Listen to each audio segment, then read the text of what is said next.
जम्मू कश्मीर विधानसभा चुनाव में बीजेपी के 50+ के लक्ष्य को पाने के लिए उसके सहयोगी संगठन भी जुटे हुए हैं। ये संगठन कर्नाटक स्किट, पर्चा वितरण, रैली, बैठकें, चाय पर चर्चा, युवा चौपाल, तमाम तरीके के कार्यक्रम करते हुए राष्ट्रवाद जगाने की कोशिश कर रहे हैं। इसके साथ ही अनुच्छेद 370 को निरस्त होने के बाद बदले जम्मू कश्मीर की तस्वीर भी प्रचार प्रसार में नजर आ रही है।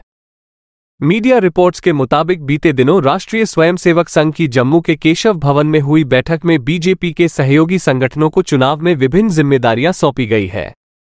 अखिल भारतीय विद्यार्थी परिषद के एक वरिष्ठ पदाधिकारी ने बताया कि सितंबर के पहले हफ्ते से जम्मू कश्मीर के विश्वविद्यालयों, कॉलेजों, सभी जगह मतदाता जागरूक अभियान शुरू होगा।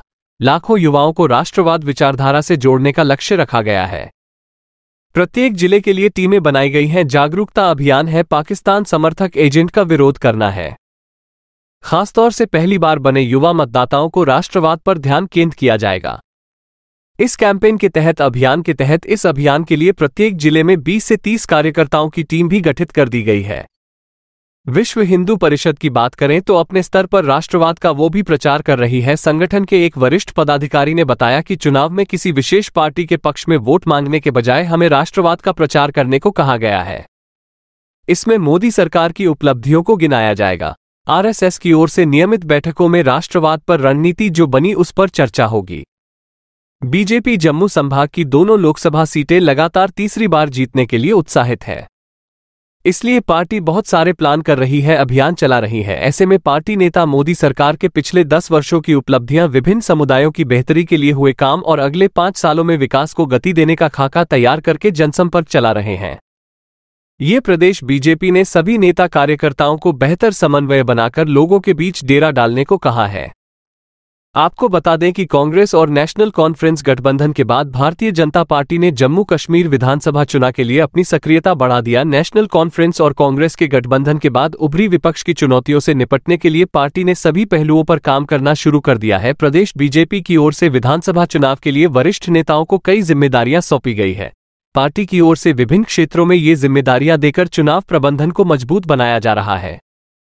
पार्टी चुनाव में 50+ के लक्ष्य को लेकर काम कर रही है। त्रिकुटा नगर स्थित पार्टी मुख्यालय में गुरुवार को सह प्रभारी जम्मू कश्मीर बीजेपी आशीष सूदन और महासचिव अशोक कौल ने प्रभारियों और प्रकोष्ठ प्रभारियों के साथ बैठक करके विधानसभा चुनाव की तैयारियों की समीक्षा की है। इस दौरान वीनू खन्ना को चुनाव कार्यालय प्रभारी की भी जिम्मेदारी सौंपी गई है। आपको बता दें, जम्मू कश्मीर में 18 सितंबर से 3 चरणों में विधानसभा का चुनाव कराने की घोषणा की गई है। नतीजों का दिन 4 अक्टूबर का है। 2019 में आर्टिकल 370 हटने के बाद यहां पहली बार चुनाव होने वाले हैं। ऐसे में अब देखना यह है कि इस बार जम्मू कश्मीर के चुनाव में कौन बाजी मारता है, क्योंकि सभी पार्टियों ने ताकत झोंक दी है और एक नया गठबंधन नेशनल कॉन्फ्रेंस और कांग्रेस का बनता हुआ दिखाई पड़ रहा है। वो बीजेपी के लिए कितना परेशानी का सबब देगा, ये परिणाम बताएंगे। बीजेपी ने जिस तरीके से लिस्ट में अभियान में तमाम तरीके के प्रयोग किए हैं, वो प्रयोग कितना सफल होता है, ये सब पता चलेगा 4 अक्टूबर को परिणाम के दिन। आप ये चैनल सब्सक्राइब करें और बेल आइकन को दबाना ना भूलें। बाकी की खबरों के लिए देखते रहिए खबरवाला 24 न्यूज़।